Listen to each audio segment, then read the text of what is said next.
Hello, everyone from the very capitalist Kingdom of Cambodia. Now, I don't traditionally talk about UK politics on this channel. I did make that video about the Queen. And what brings me to talk about UK politics on this channel is when I see stuff that just gets me so angry. And I've just been sitting here like for the last 2 days, listening to Mr. Kitty's After Dark in full UK doomer mode because I despair at the state of, I guess, my country, even though as I've gotten older, I've really distanced myself from identifying as a British person, as an English person, and really identifying more as an Irish person where all my family are from. I just hate the UK. I hate that country. I hate everything about it. I hate the politics so much, and we're going to get into all of it today. And I don't even really know, where to start. Of course, we're going to talk about Rishi Sunak, who I actually predicted would become Prime Minister a year and a half ago because I'm such a genius at politics. So you brought up Boris. I'm curious. What do you think the future is for Boris? Do you think that he's going to stay in office a long time? Do you think he's going to be able to keep the power, or like what do you think is going to happen? The thing is, Boris Johnson is just really like a lazy person. So I don't think he'll stay in power forever. There's an up-and-coming politician called Rishi Sunak. He's the richest member of parliament. He's from an Indian background. And that's what the Conservatives have to do. They love culture war stuff, but they love throwing it in the left space. So, like, look at our diverse cabinet. And then this guy is very popular. I think he's 39 years old. The public like him. He's very highly rated. So it's going to be like a bit of a war between these people, I think. But Boris won't stay along. But I understand that a lot of you guys in the US, primarily where my audience are from, do not know much about, Rishi Sunak or Liz Truss and maybe what's been going on in the UK. So I think after the Queen died, we've just spiraled into absolute insanity. We had 2 prime ministers in a month and a half now. And the best thing is, the last prime minister crashed the economy for trying to do massive tax cuts for the rich. So what does the Tory Party do to solve this crisis? They appoint the richest MP in Parliament to be the new Prime Minister, because the UK is this hellhole, one-party, neoliberal state. And as we're going to get into near the end of the video, what Labour are offering isn't really that good, and it isn't really that different, and I'm not going to vote for them either, because what is really the difference when it comes down to it? We're going to talk about Keith Stalin and all that stuff as well. And I wish I recorded this video yesterday, because I was really pumped up, even though it was late. I literally couldn't sleep because I was so angry about all this stuff going on. But, it's been a day later. I'm actually a bit tired now, so I don't know. Maybe I'll get into it. Maybe I'll start ranting like a madman like I did with the Queen. We'll have to see. But anyway, before we go any further, please like the video. Maybe leave something down in the comments. I can't even think of a question today because I'm too angry. Oh, also, I do want to say, finally, the Patreon-only video is up. Me and Holly, my girlfriend, talking about our first month in Vietnam. If you're a patron, I've sent you the message. Go check out the video. Had a fun time recording it. And if you want to watch it and you're not a patron, you have to become a patron. I'm trying to build up as many $1 to $3 patrons as possible, and the benefits of that, again, access to that exclusive video, future exclusive videos we're going to be recording about different countries we're going to, and also access to the private Discord server, and also get my Nintendo Switch friend code. So if you care about any of that stuff, check it out. Also follow me on social media at the Kavernacle on Twitter and on Instagram. Instagram is where I'm posting all about my travels, and you can see that in my highlight reels and stuff. So again, go check that out. And also on my Instagram and my second channel, the Kavernacle Extra, I posted me ranting about this stuff yesterday for about 3 minutes because I just had to get something out. But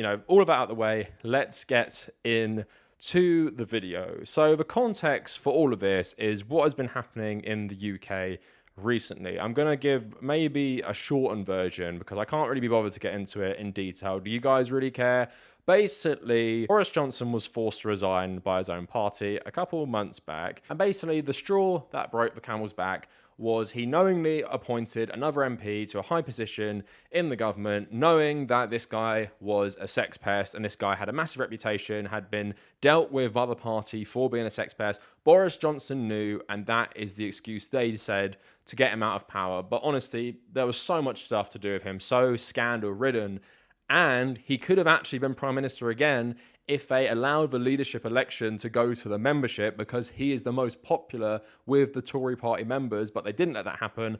Basically, what happened then is Liz Truss won a leadership election, mainly between her and Rishi Sunak. The members voted for Liz Truss because the members honestly aren't going to vote for a brown guy for Prime Minister. And as we're going to get into as well, it's only MPs who voted for Rishi Sunak, not even the Tory membership, because I guarantee if it went to the membership, they would vote for anything rather than vote for a brown guy to be Prime Minister. I believe that 100%. So yeah, Liz Truss, absolute disaster. Basically, she introduced her budget with Kwasi Kwarteng, who was the Chancellor, also former hedge fund manager. They announced loads of things, but it included massive tax cuts for the richest people in the UK, basically trying to speed run trickle down economics. And then what happened is the market reacted and the pound crashed. And I visibly saw it because obviously I was living in Vietnam. So then suddenly my pound is worth less Vietnamese dong. So I'm watching my money like evaporate before my eyes in like real time. Like it was literally the lowest rate of exchange throughout the whole history of being able to transfer that currency. And basically after that, you know, there was no hope for her left. And Kwasi Kwarteng was spotted having a nice few drinks with his banker buddies after he announced that. And would you know it, actually some of them made a lot of money on the pound crashing. It's almost as if he knew this would happen. That's just my conspiracy theory. But ultimately, because of this, he had to resign. Kwasi Kwarteng, Jeremy Hunt was brought in as Chancellor, but then the Tory Party basically told her, you know, you've got to go. So they had another leadership election. Only 4 MPs and about 150 MPs voted for Rishi Sunak to become the new Prime Minister. No people in the general public had a say, not even Tory membership, just 150 Tory MPs. So remember that when people start saying, well, Britain isn't racist. It elected an Indian Hindu man. How progressive. No, it's 150 Tory MPs who, in my mind, no doubt most of them are racist anyway. It's because this guy is insanely rich and also has a background as a hedge fund manager. So they probably just like that aspect above all else. Now, let's get into some of the embarrassing reaction to Rishi Sunak becoming Prime Minister before we move on to who is this guy, and let's talk about his terrible political career as well before we just talk more about the UK. So let's just go into some reaction to him becoming Prime Minister, elected by only 150 MPs to rule over our country, potentially for another year and a half, I believe, or maybe even nearly 2 years. So George Osborne, austerity king, former Chancellor in the UK, Rishi Sunak will be Prime Minister by the end of the day. Some think, like me, he's a solution to our problems. Others think he's part of the problem.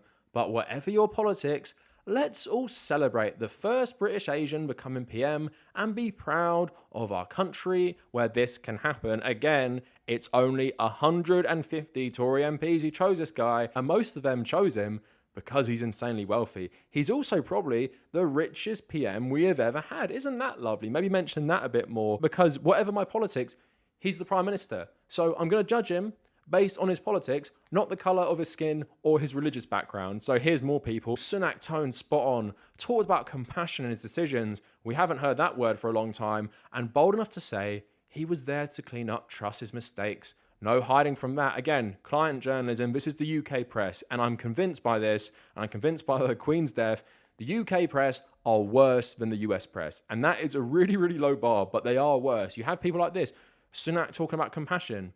Tory MPs talking about compassion. Is that all we need to do for you to forget everything they've done since May 2010? Is this country gone fucking insane? So another person, James O'Brien, Lib King, absolutely despise this guy. After a bizarre period of politics, it does look as if a grown-up is back in the building. Because if you're professional, if you're a grown-up like Rishi Sunak, I'll ignore everything you've ever done in your political career. I'll ignore your obscene wealth. He was in Boris Johnson's cabinet for most of the time Boris Johnson was Prime Minister. Have we forgotten? He covered up everything Boris did, only resigning at the last moment. And now he's the grown-up. Not that he was in that circus of a government as well. Again, this country makes me want to smash my head through a wall. I hate all journalists in the UK. And speaking of hating all journalists, here's another guy I absolutely hate, Robert Peston. If tomorrow, as I expect, Tory MPs overwhelmingly choose a British Indian, Rishi Sunak, as their leader and our Prime Minister, that is a huge moment in British history. Politics aside, yeah, we're only talking about the Prime Minister, it must be a positive that the UK is a society and culture where a Hindu and a member of an ethnic minority will have secured the most powerful and responsible job in the country.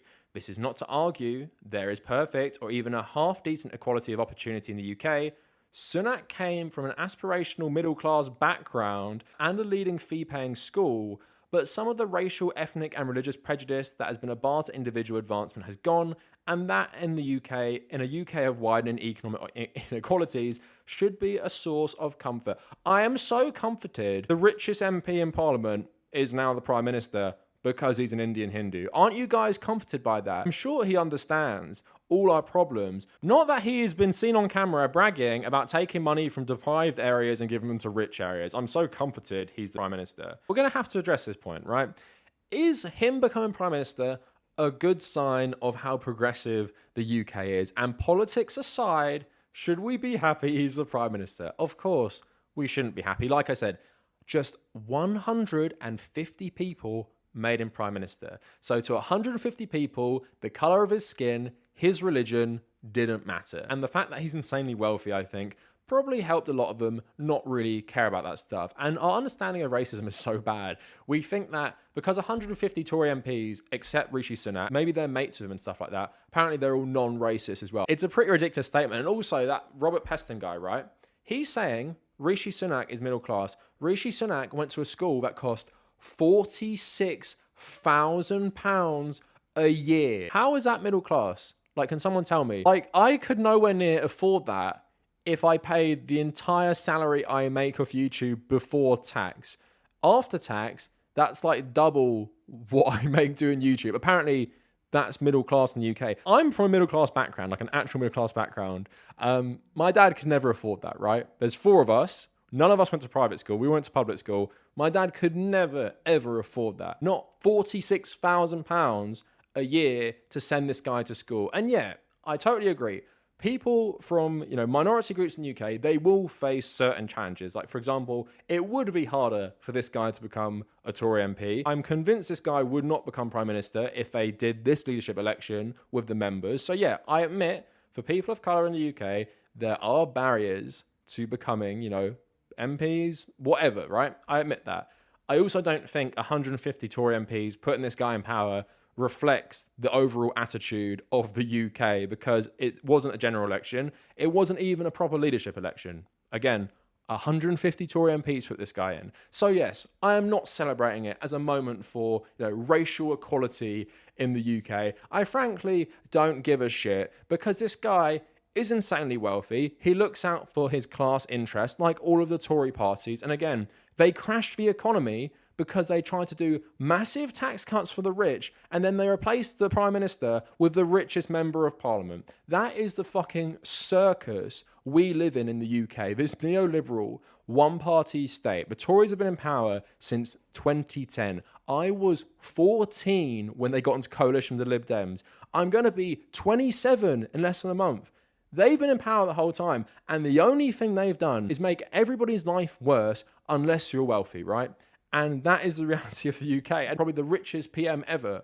And we're meant to think he's going to solve this massive time of insane inequality and rising wealth for the rich, while all of us make less money and can't even access a basic standard of living easily anymore. As you've seen with some of those tweets, the client journalism in this country is insane, because if you guys don't know, unlike the US, where you do often get journalists who come from whatever background, in the UK, journalism is firmly class-based.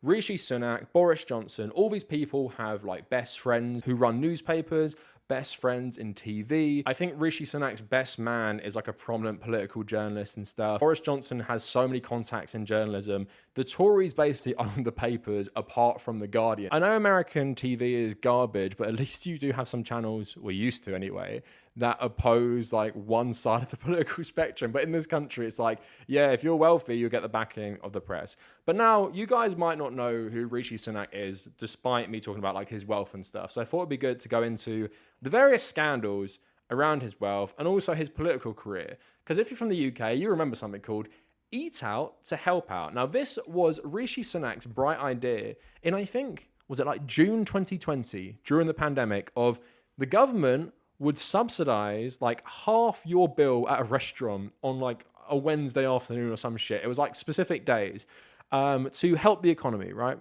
And what did it do? Well, it didn't help the economy and also spread COVID. So that was a great policy, but let's get into his disastrous political career as well. So Eat Out to Help Out did not boost hospitality sector finances. The government's £500 million subsidy for restaurant and pub meals failed to improve the finances of the UK's hospitality and catering industries in the third quarter, according to a business survey. The British Chamber of Commerce said 66% of respondents in hospitality and catering reported a fall in sales and bookings between June and the end of September. So a study, Eat Out to Help Out scheme drove new COVID-19 infections by 8 and 17%, new research finds. Dr. Fetzer said, this strongly suggests that the link between Eat Out to Help Out and the new COVID-19 infections is casual. When people were not dining out as part of the scheme, there were fewer new cases of the virus. So showing his complete incompetence, instead of maybe just paying like general subsidies for restaurants to stay closed, he wasted all this taxpayer money to just increase infections by up to 17%.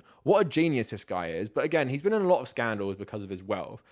So by Henry Sandercock, The National World, Rishi Sunak tax scandal, green card and non-dom status controversy explained, what is the PM's new net worth? So until his victory, 2022 had been a torrid year for the Yorkshire MP, who was heavily criticised his response to the cost of living crisis and was dragged into the Partygate scandal. His personal affairs also came in for scrutiny after it was revealed his wife, Akshata Murthy, not only had links to Russia, but was also shielding her vast wealth from the UK taxman by holding non-dom status. The former Chancellor faced questions about his own tax affairs and his commitment to the UK. After it emerged, he had held onto a US green card status well into his tenure as the head of the Treasury. Rishi Sunak is believed to be one of the wealthiest MPs sitting in the House of Commons. While specifics around his personal wealth are not in the public domain, he holds a joint fortune with his wife that's estimated to be £730 million, according to the Sunday Times. Sunak was a banker with Goldman Sachs before moving into hedge fund management, setting up his own company in 2010. His investments were put into a blind trust after he became the chief secretary to the Treasury in July 2019. They hide the source of money they gain from investments, meaning they can be used by investors to theoretically avoid conflicts of interest. However, the opposition has repeatedly called for the contents of the blind trust to be made public. Rishi Sunak's wife, Akshata Murthy, is very wealthy in her own right. She's the daughter of Indian billionaire N.R. Narayana Murthy. Miss Murthy holds a stake in his company, which is estimated to be worth between £400 to £500 million. Before becoming an MP in a 2015 general election, Sunak was a shareholder in his wife's investment firm, Catamaran Ventures, a company believed to service Miss Murthy's vast personal wealth. And just something you can expect from Rishi Sunak. He's also planned to report people who say bad things about the UK to prevent, which is traditionally used for like extremists of any variety. So the former Chancellor announced measures to beef up the Prevent programme on Tuesday night as part of his bid to boost his flagging campaign to succeed Boris Johnson. This was in the last leadership election. These would lead to more people being referred to Prevent by widening the definition of extremism to include those who vilify Britain, with Sunak pledging to focus on rooting out those who are vocal in the hatred of our country. Sunak said, Britain is a beacon of freedom, tolerance and diversity, warning against ever letting those who seek to undermine and destroy our way of life to succeed. So that is our new Prime Minister for you in short. I'm going to see you in prison, lads, because we're all going to prison for hating the UK, apparently, with our new Prime Minister.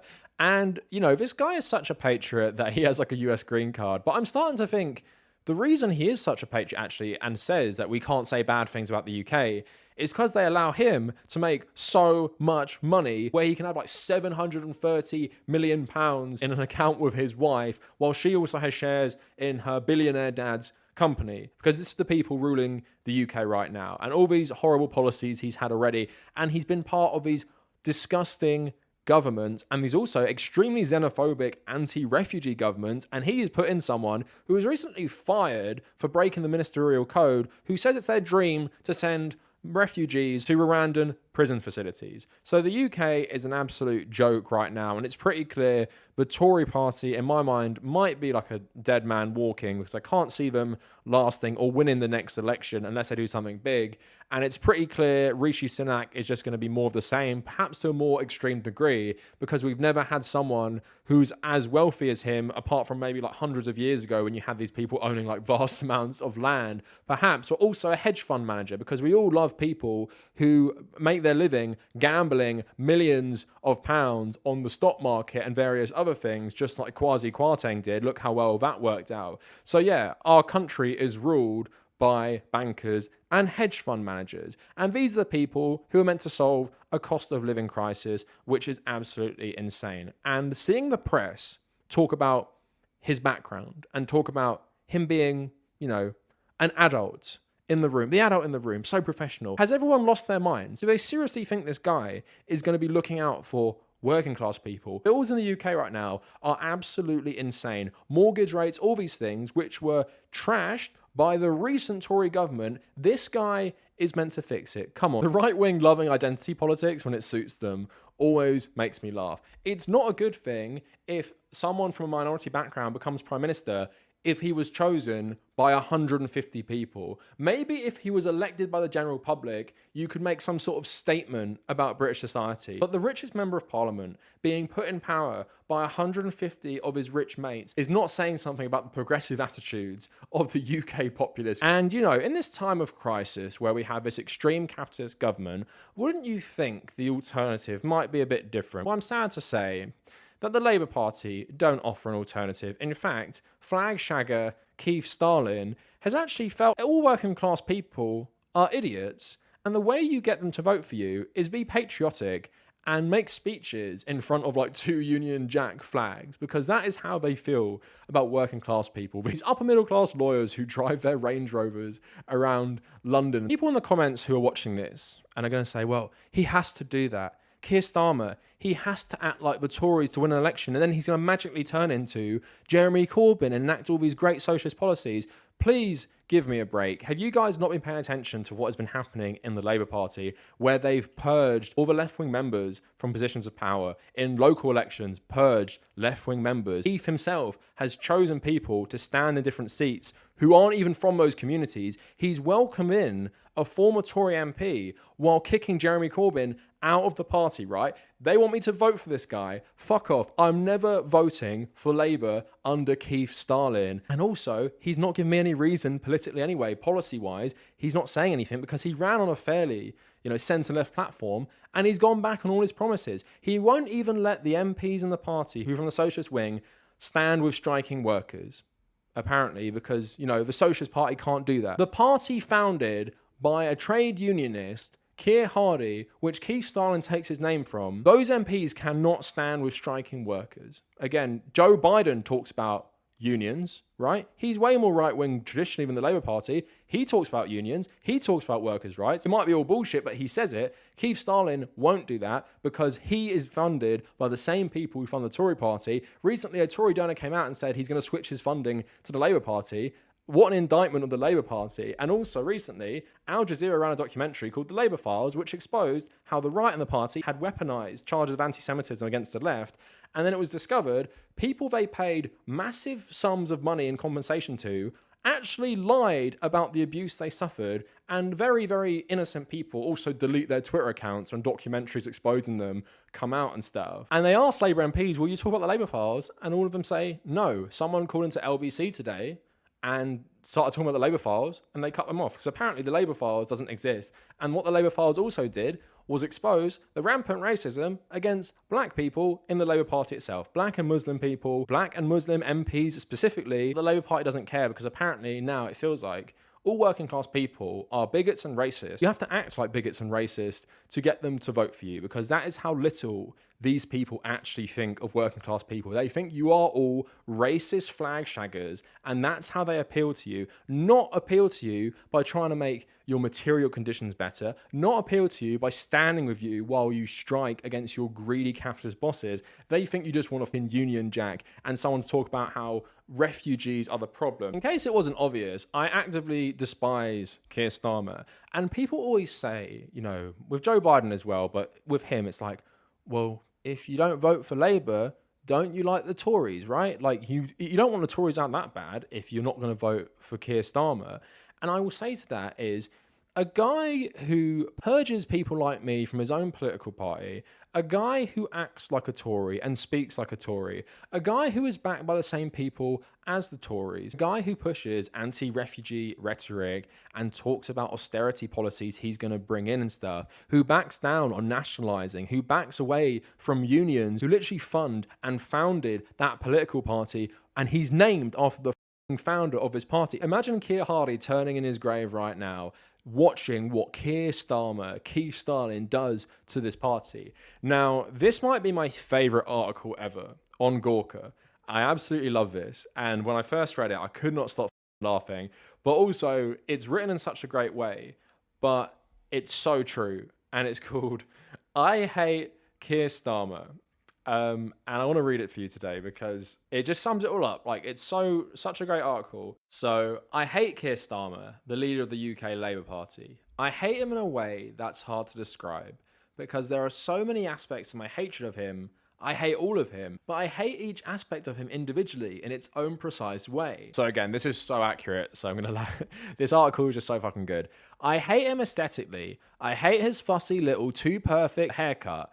Hate his Prime Minister from Central casting face, which initially seemed designed by committee, but increasingly suffers from having an expression slapped on it like he's desperately trying to explain away his role in a sex scandal at the dog pound he runs. And I hate him politically. Not only do I disagree with his basic policy platform, a zombie Blairism that somehow manages to be as unambitious as it is completely incoherent, pledging to fix the economy by promoting growth in a way that is distinctly British. This is a man who, as the head of the Labour Party, still largely bankrolled by trade unions, has borne witness to a summer in which everyone from railway workers to hospital porters to barristers are balloting to strike, and he decided to aggressively ban his cabinet from supporting them. And this gets to the heart of why I think I hate Keir Starmer most of all.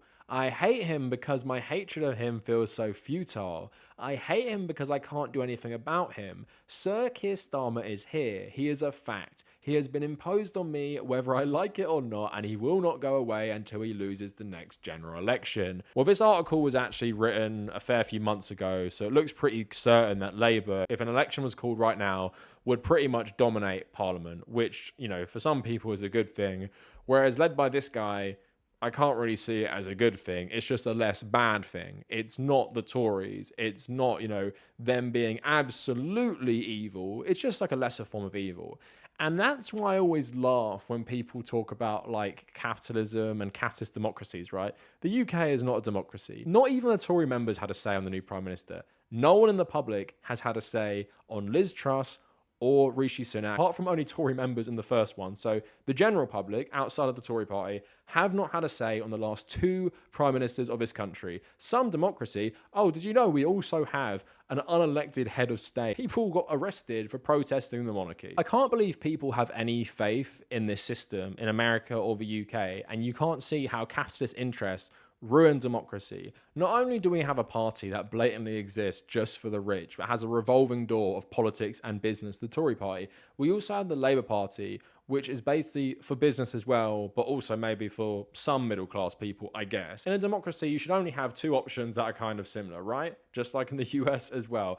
Honestly, it's a sham. And honestly, living for a month in a one-party socialist state, and then watching the UK and watching neoliberalism, and it makes you question, like, why anyone believes in Western-style capitalist democracy, because what can we do? We live in a system designed for and run by the 1% or, you know, the 5%, you know, the richest people in our society in Britain bankroll, and now they also run the party. They are the Prime Minister, who apparently has maybe over £730 million in savings. He could be our own Donald Trump, basically. We have a billionaire Prime Minister who at least has a billionaire father-in-law and an extremely, extremely rich wife, who you would imagine would inherit some of those billions as well. And on top of that, this party has only made people's lives worse. So we have a one-party state run by the richest MP who dedicates their political careers to ruining our lives, and then we demonize like other countries who don't want a similar system to us, because I'm sure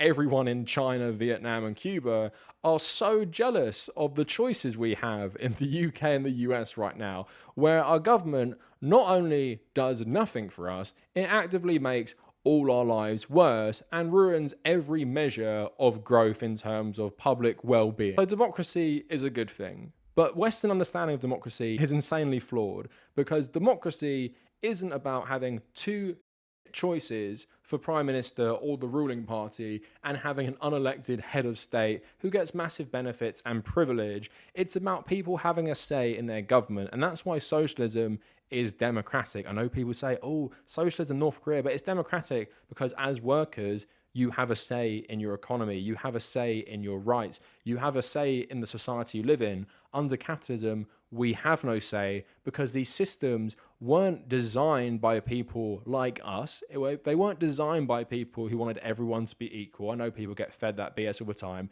They were designed by the capitalist class to ensure capitalism runs unchecked. And sometimes, you know, there are some errors, like Liz Truss. She went too extreme, tried to go insane neoliberal on her first week in office. But don't worry now, we've had that chaos. We're going to get the adult in the room, Rishi Sunak, to solve all our problems. Or what he'll probably do is be more competent in looting the country from the rest of us with his other millionaire mates, rather than being totally incompetent like Liz Truss and Kwasi Kwarteng, who sped run trickle-down economics to crash the pound, which might have been deliberate in my opinion. So like I said at the start of the video, isn't it great to have the Prime Minister who crashed the economy trying to make the rich even richer by appointing the richest MP in Parliament? It makes me feel great about the UK, and it makes me feel like I have a life there in the future. Like I'm going to go back and live a very fruitful life. My material conditions will improve because politicians and the government will be looking out for me. I'll just forget they've made my life worse over the last 12 plus years through austerity and destroying all local communities through massive cuts to public spending. Again, if you support the Tories, there is something wrong with you. But also, if you're an enthusiastic Labour supporter, Keir Starmer supporter, and you buy into he needs to act like the Tories to win, you're also a fucking idiot. Yes, I'm not going to argue with you. If you feel like you have to vote Labour to get the Tories out, I totally understand. You go do that, because I understand how sick you are of them, because I'm sick of them as well. I want them gone right now. I'm just not excited about the prospect of switching one neoliberal government with another, which pretty much agree on like 75% of the same things. I'm not excited by a guy who won't even support striking workers as they're given massive wage cuts. I will not be excited by a guy who purged genuine socialists from a socialist party on trumped up weaponized charges of alleged anti-Semitism and then doesn't address